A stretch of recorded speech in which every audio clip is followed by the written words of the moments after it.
Hola, ¿qué tal? Qué gusto estar nuevamente con ustedes compartiendo este tema que, como decía el pastor Ricardo, es un tema apasionante. No sé si a ustedes les gusta la arqueología y la historia, pero la historia del texto bíblico está muy anclada a la arqueología también.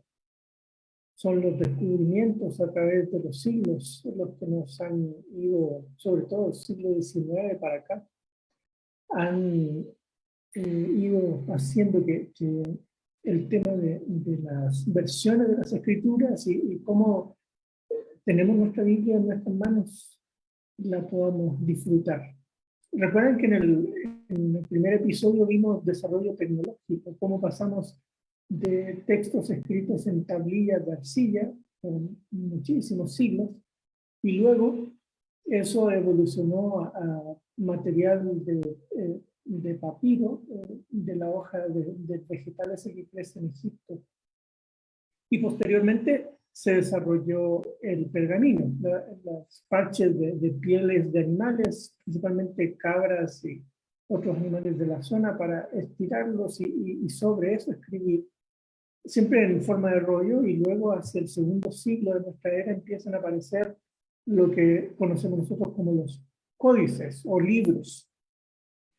Pero recién hasta la invención de la imprenta es que van a pasar un montón de cosas entre medio. La imprenta se inventa recién en el siglo XV, hacia fines del siglo XV, y antes todo era copiado a mano. Entonces, si alguien quería una copia de algo, no iba a la tienda a sacar una fotocopia o como hacen ahora, tomar una foto con el celular. Eso no existía.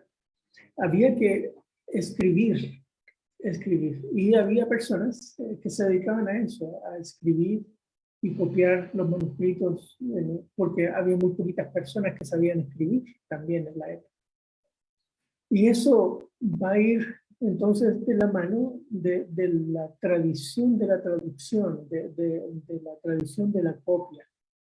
Imagínense ustedes en contextos de sufrimiento, de persecución, de hostilidades en la iglesia, con los romanos persiguiendo a cristianos.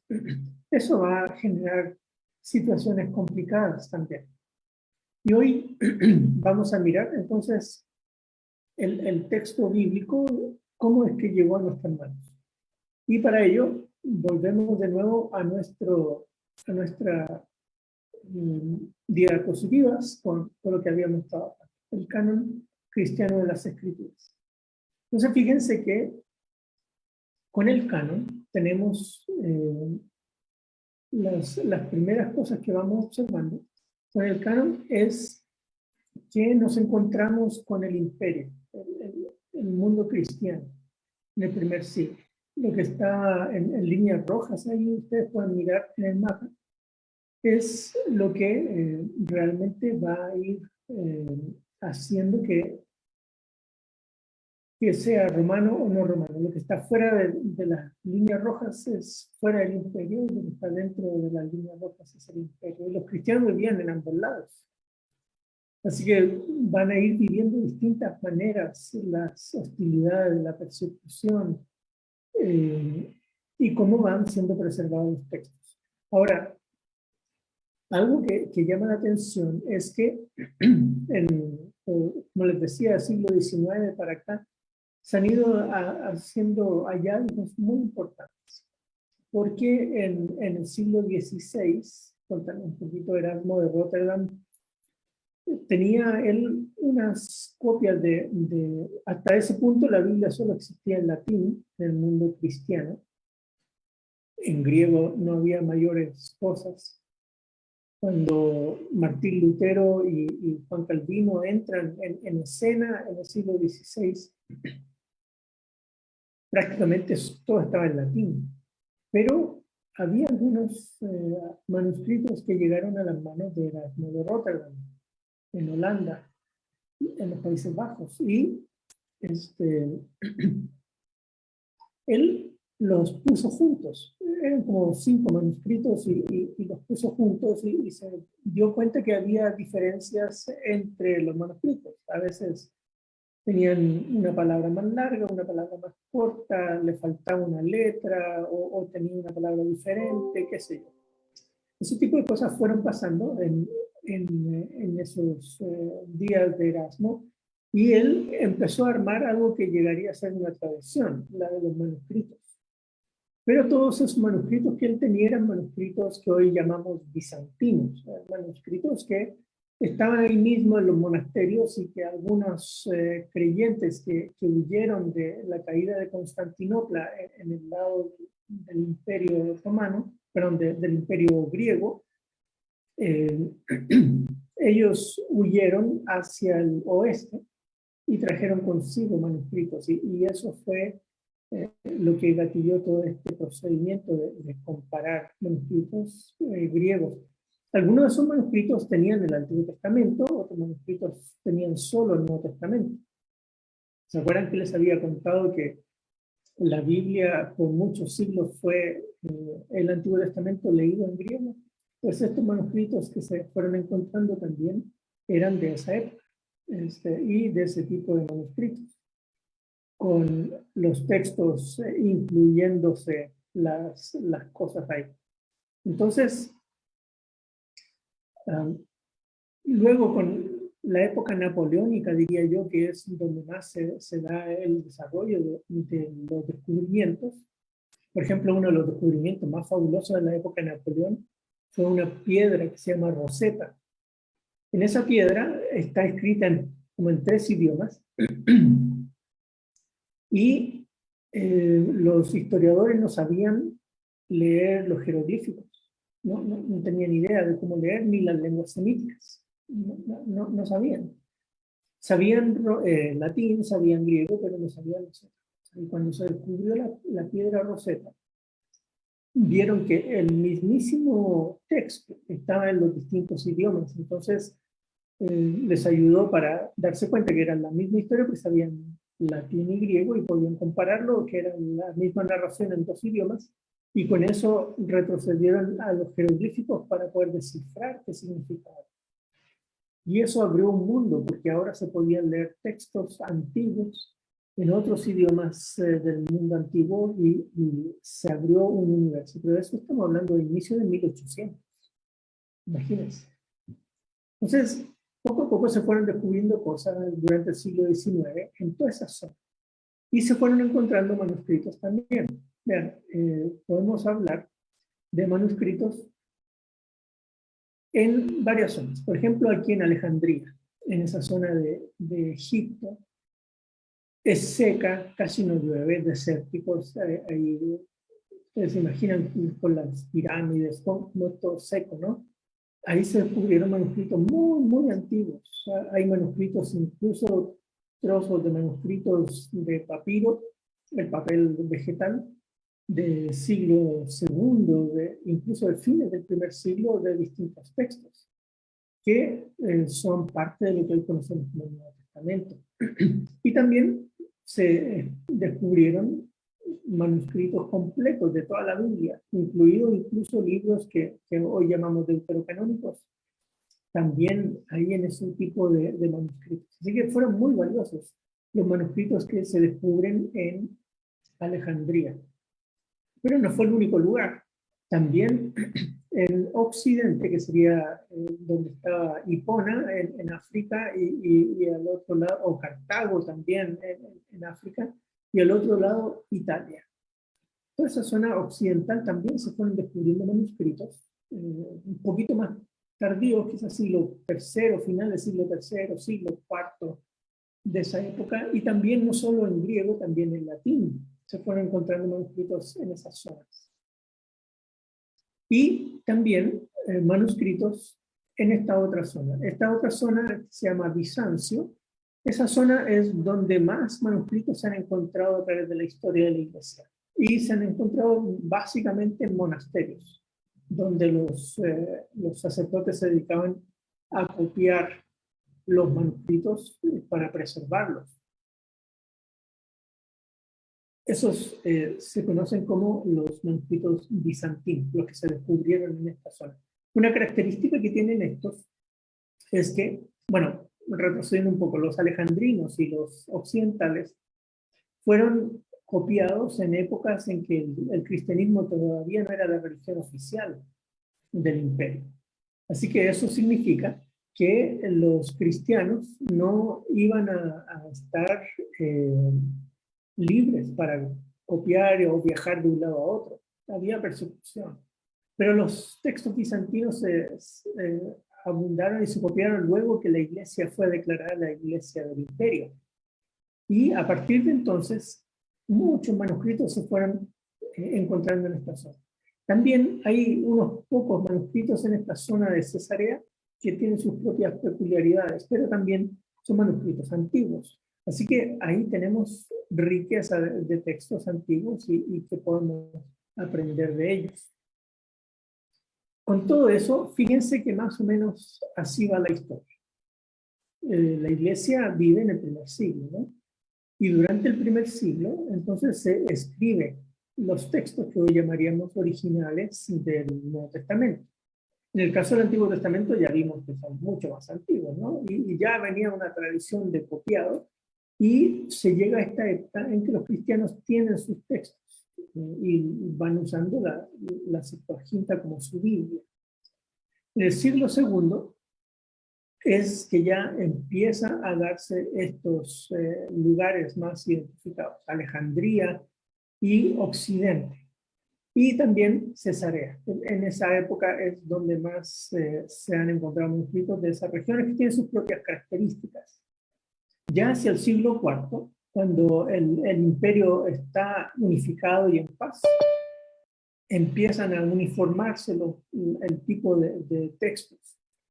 Por ejemplo, una característica que tienen los textos que se escriben ya en esta época es que todos se escriben en letras minúsculas, a diferencia de los textos que se escribían antes, que se escribían solo en letras mayúsculas, para que vean ustedes las cosas entretenidas de la tradición de copiado. No había versículos, no había capítulos, eso va a ser mucho después de la historia de la tradición, que se van a ir agregando esas cosas. Ahora, esos textos son los que han llegado a nuestros días. Cuando nosotros tenemos nuestra Biblia hoy, nos interesa preguntarnos cómo habrá sido el texto que los cristianos en el primer siglo tuvieron frente a sus ojos. Y esa es una tarea que ha llevado muchísimo tiempo de investigación y de descubrimiento de manuscritos. Como les contaba, Erasmo comenzó la tradición de copiado del texto y más o menos estableció como una base sobre la cual hacer las traducciones. Por ejemplo, los primeros textos como Reina Valera, el Casiodoro de Reina, usa el texto de Erasmo de Rotterdam para traducir la Biblia, el Nuevo Testamento, y también otros escritos desde latín y principalmente para traducir el Antiguo Testamento. Luego, con los hallazgos de manuscritos antiguos hebreos, que básicamente son más o menos la misma época, siglo XII, siglo XIII de nuestra era, van a estar traduciendo por el aporte que hicieron sinagogas, sobre todo en España, de textos hebreos. Empiezan a traducir del hebreo hacia el español y del griego, de Erasmo, hacia el español. Pero como les conté, Erasmo tenía poquitos manuscritos, ¿no? Y a medida que otros manuscritos fueron encontrándose, lo que vemos ahí, por ejemplo, en 1550, estamos hablando de unos 30 años después del texto de Erasmo, Robert Etienne, o Stéphanos, más conocido, él publica en París su versión que incluyó por primera vez un aparato crítico. Un aparato crítico es el que tiene un texto con observaciones que nos dicen, este texto tiene estas variantes. Hay algunos manuscritos que leen así, otros leen así, y toda esa notación en los textos se llama aparato crítico. Así que el primer texto con aparato crítico se se incluyen ahí en esa época. Y fíjense que Stephanus usó 14 manuscritos para hacer su texto, 14 manuscritos. Luego, al año siguiente, en Génova, imprime su cuarta edición que incluía 2 versiones latinas también. Así que ya no solo griego, sino también versiones latinas. Y en esa versión es que él le puso versículos al texto, ¿sí? Para que vean que los versículos recién aparecen en 1500, que es 50 y algo, ¿sí? 51 por ahí. En el siglo XVII ahora, lo que encontramos es una cosa un poquito diferente. En el siglo XVII varios textos aparecen siguiendo la tradición bizantina. O sea, varios autores van a empezar a hacer su colección de textos y armar sus propios Nuevos Testamentos y Antiguos Testamentos siguiendo la traducción bizantina, porque es donde más manuscritos se van encontrando. Porque a medida que van explorando nuevos monasterios, van encontrando textos antiguos. Y en 1633, este texto es importante, es el Sevier y Bonaventura, ambos van juntos a hacer este texto, y en la introducción a su texto, que era básicamente el texto bizantino, ellos van a poner texto recibido. Este es el texto recibido, recibido desde Erasmo, ¿sí? Es el texto recibido o textus receptus. ¿Recuerden esa palabra? Porque la vamos a ver en un ratito más. Así que ellos, en 1633, con los manuscritos que tenían a su disposición, arman un texto, y a ese texto, que es de la tradición bizantina, se le llama textus receptus. Pero ¿qué pasó en el siglo XIX? Ya estamos en el siglo XVII, ¿no? Siglo XVIII siguieron habiendo descubrimientos. Siglo XIX van a aparecer descubrimientos importantísimos en Egipto, la piedra Rosetta, por ejemplo, y hay un autor que se llama Karl Lachmann. Él va a hacer un texto crítico que va a incluir otras tradiciones, ya no solo la bizantina, sino de manuscritos que fueron encontrados en otras regiones. Ya para ese entonces hay algunos textos que se han encontrado en Alejandría y textos que se han encontrado en Occidente. Ahora, ¿por qué es importante eso? Porque los textos bizantinos eran todos textos del siglo XII, siglo XIII, siglo XIV, y ahora estamos retrocediendo al siglo IV, siglo V.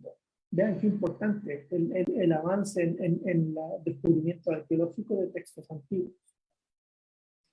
Y luego, en 1812, quizás el texto importante ahí, perdón, 1872, y hacia el fin del siglo XIX, en 1881, un par de británicos, Westcott y Hort, ellos van a introducir además los textos que se han ido encontrando en los monasterios en Alejandría y en la península del Sinaí. Ahí se encontraron textos muy antiguos del siglo IV, y eso es bastante antiguo en la tradición de textos. Para que tengan un parangón, en el Antiguo Testamento, hasta ese punto, el texto más antiguo era el siglo XII o XIII. Del Antiguo Testamento, de nuestra era, estamos hablando, siglo XII, siglo XIII, o sea, la época de Tomás de Aquino, para que tengan más o menos una idea de qué estamos hablando de la antigüedad.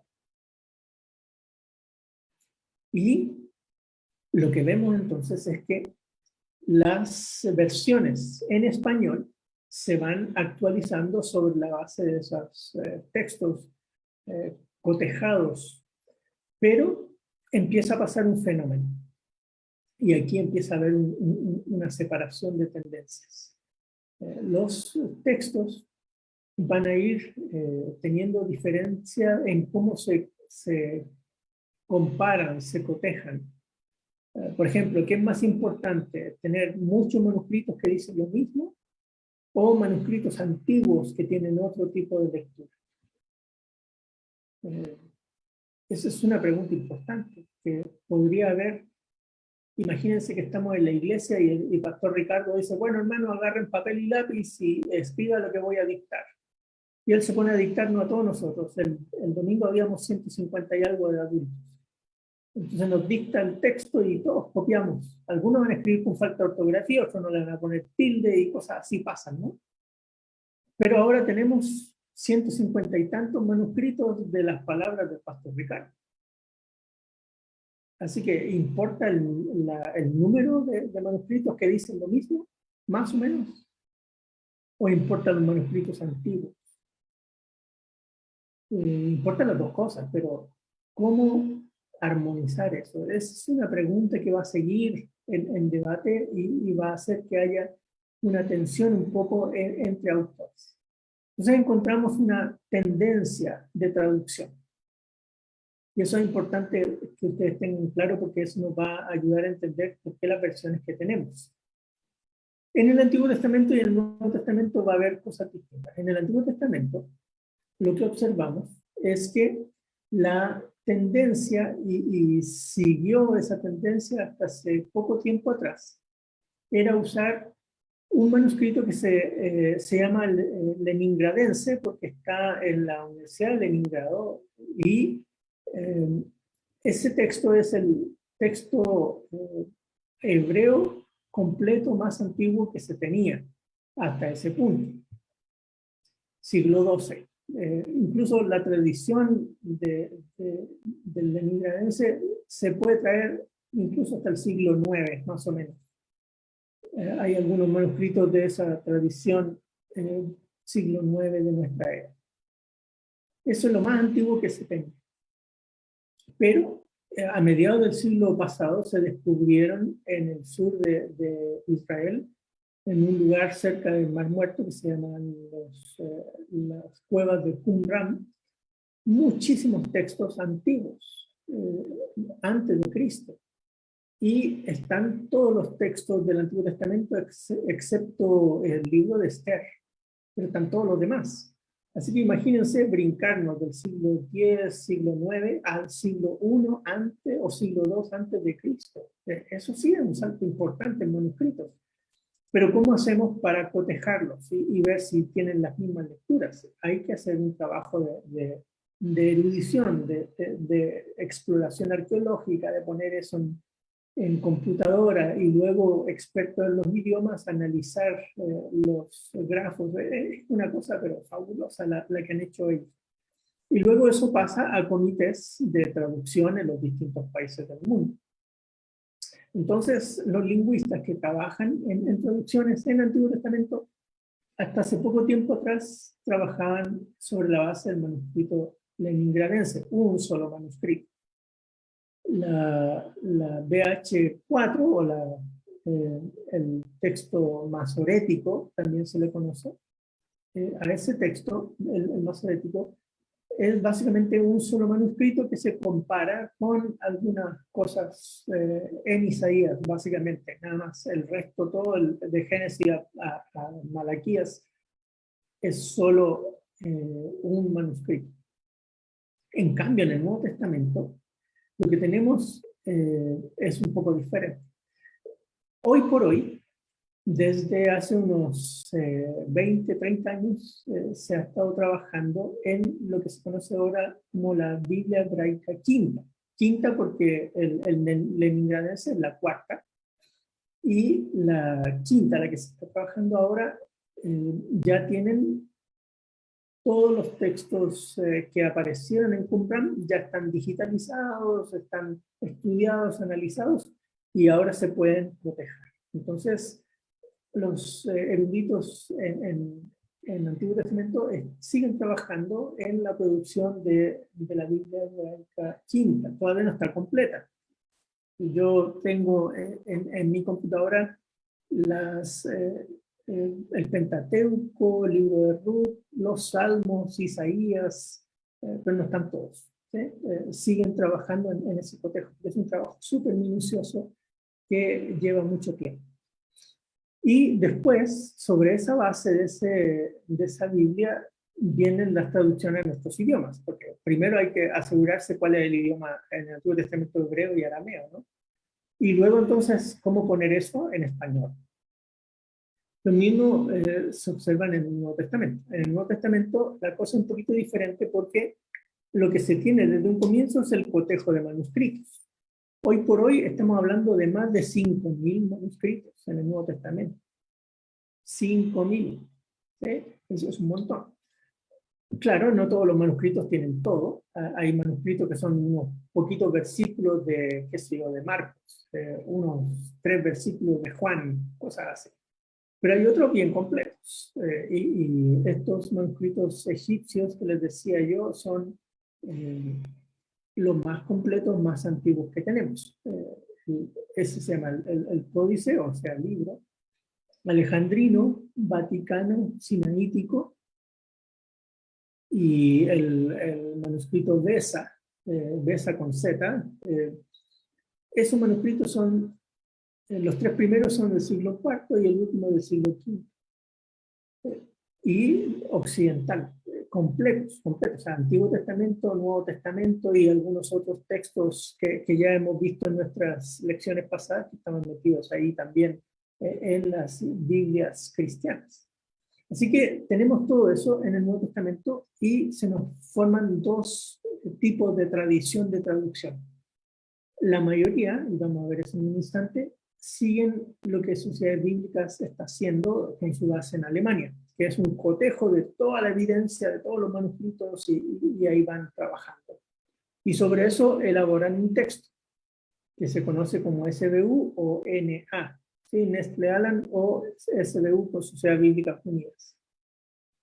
Y actualmente está la edición 28 en Nestle Aland, que es la misma SBU 5. ¿Sí?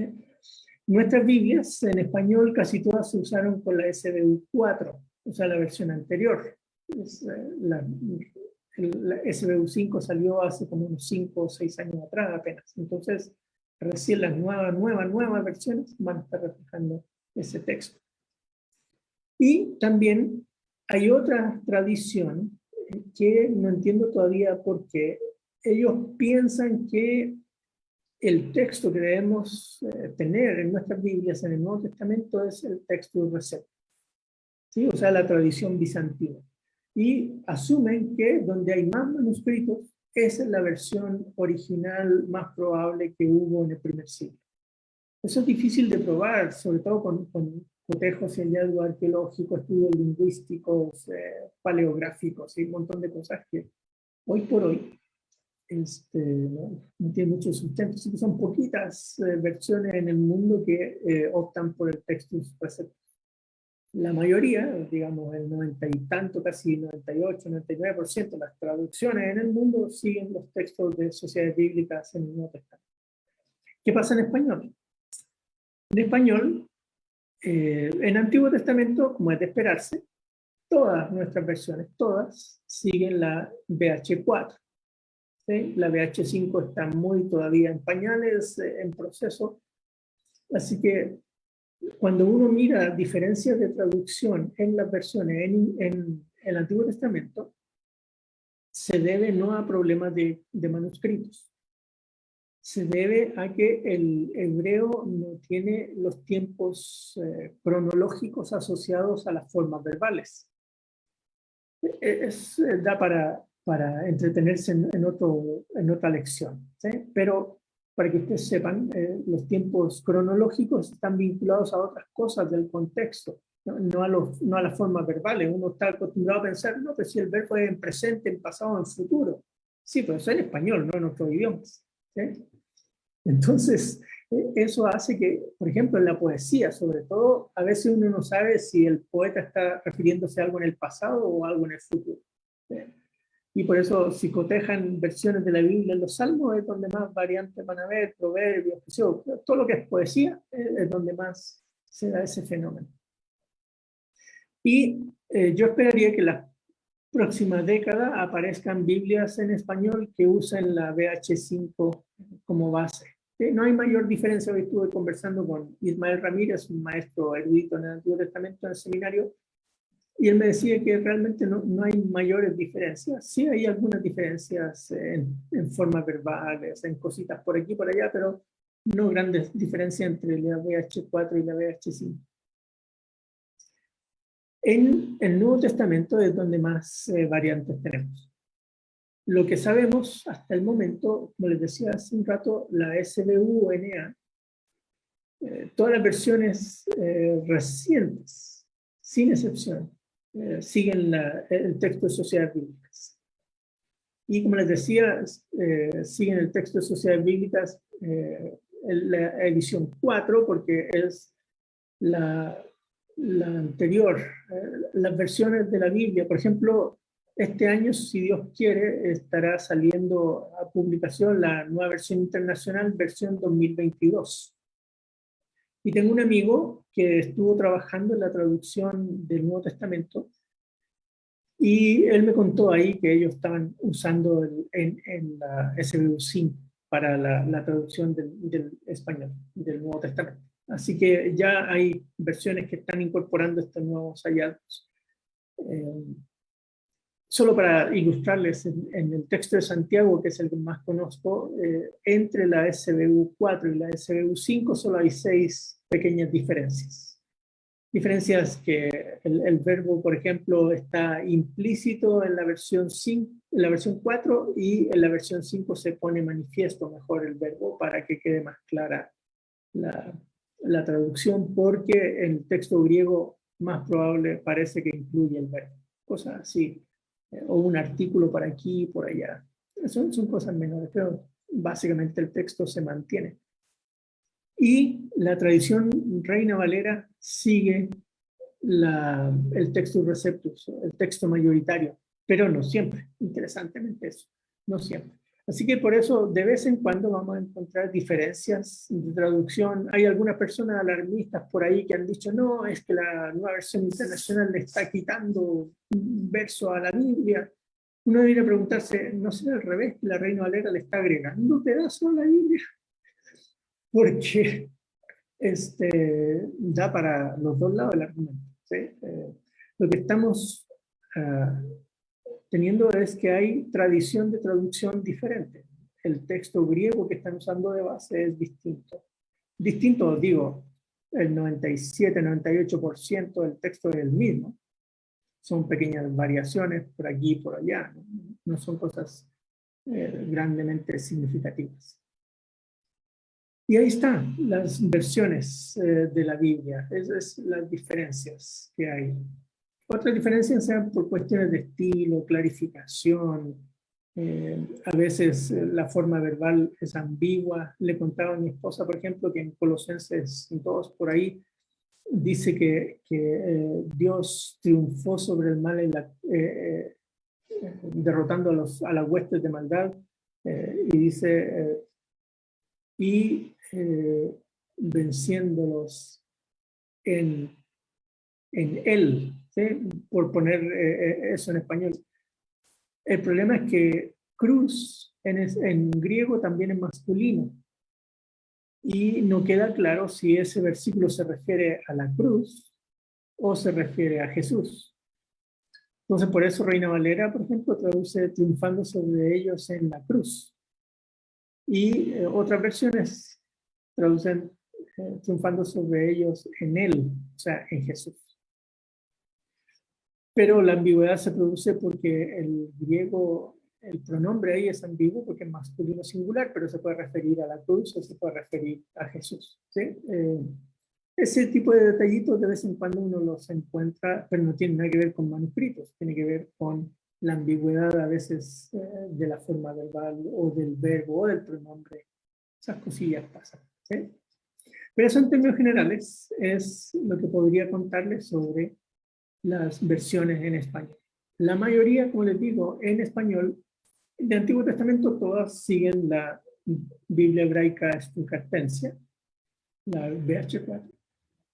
Y en el Nuevo Testamento, las versiones modernas, salvo Reina Valera, siguen el texto de Sociedades Bíblicas, y la tradición Reina Valera a veces sigue el texto de Sociedades Bíblicas, pero la mayor parte de las veces se va con el texto mayoritario. ¿Sí? Ahora, si ustedes tuvieran preguntas, pueden aprovechar de hacerlas, pero quisiera darles un consejo. Un día el papá de don Pablo Sibulka A él le preguntaron, mire, ¿cuál es la mejor versión? Y él se quedó en silencio unos segundos y le dijo, ¿saben? La mejor versión es la que se lee y se obedece. Esa es la mejor versión, la que se lee y se obedece. ¿Sí? Nosotros tenemos una bendición tremenda hoy, que no tenían nuestros abuelos hace 40, 50 años atrás. Podemos tener las montón de versiones de la Biblia simultáneamente en el teléfono, por ejemplo, en la computadora. Y podemos darnos el lujo de cotejar las versiones. O el que está predicando dice, bueno, la Biblia de las Américas dice así, a ver, ¿quién tiene otra versión? Yo tengo aquí una traducción viviente y ya lee la persona. Y yo tengo Dios habla hoy, y en el teléfono buscan, ¿no? Eso enriquece tremendamente el estudio bíblico. Así que hay que aprovechar las versiones, no tenerles miedo a la diferencia de las versiones. La diferencia de las versiones se debe a cuestiones de estilo, se debe a cuestiones de ambigüedad a veces de los idiomas, y también a veces a la diferencia en el texto base que se está usando para la traducción. ¿Sí? No es que una sea buena y la otra es satánica. Por favor, hay un maestro español que valoro mucho, pero ha sido un desastre las tonteras que ha estado diciendo él desde hace unos 10, 15, no más, como unos 20 años atrás, que está con la tontera, y gente le hace caso pensando que tiene razón, y no, ¿sí?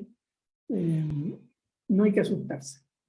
La pluralidad de versiones de la Biblia es ventajosa, ¿sí? Es bueno para nosotros tener muchas versiones de la Biblia, porque eso nos enriquece nuestro estudio bíblico. ¿Cuál usar? La que se entienda mejor. Y les cuento una anécdota y con esto termino.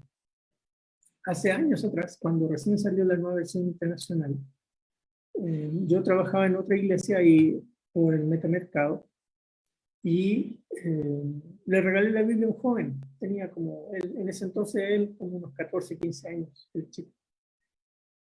De esa nueva versión internacional, que estaban bien baratas, la promoción se arregló. Y después, como 1 o 2 meses después, le pregunté, mire, ¿y qué te pareció la Biblia?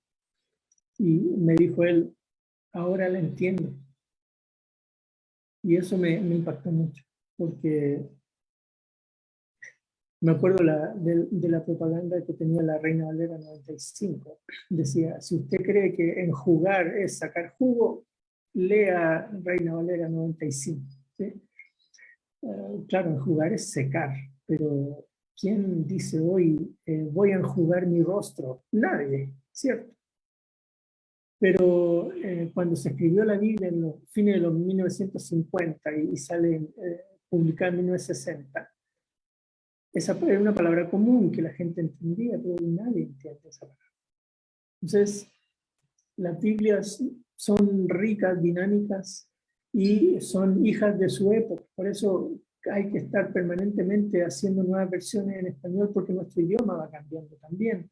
Y es bueno que aprendamos a entenderla, como me dijo ese chico, ahora la entiendo. Eso es valioso. Y si podemos multiplicar nuestras versiones de la Biblia para poder estudiarla mejor y por lo mismo vivirla, disfrutarla, obedecerla mejor, hemos ganado. ¿Sí? Así que no le tengan miedo a las versiones. Como ven, de los autores bíblicos a nuestras manos hoy, hay mucho camino entre medio, ¿no? Y debemos valorar y alabar al Señor por este privilegio que tenemos de tener el texto bíblico en nuestra mano. Así que les dejo eso en su corazón para que sigan disfrutando sus versiones de la Biblia. Que el Señor les bendiga.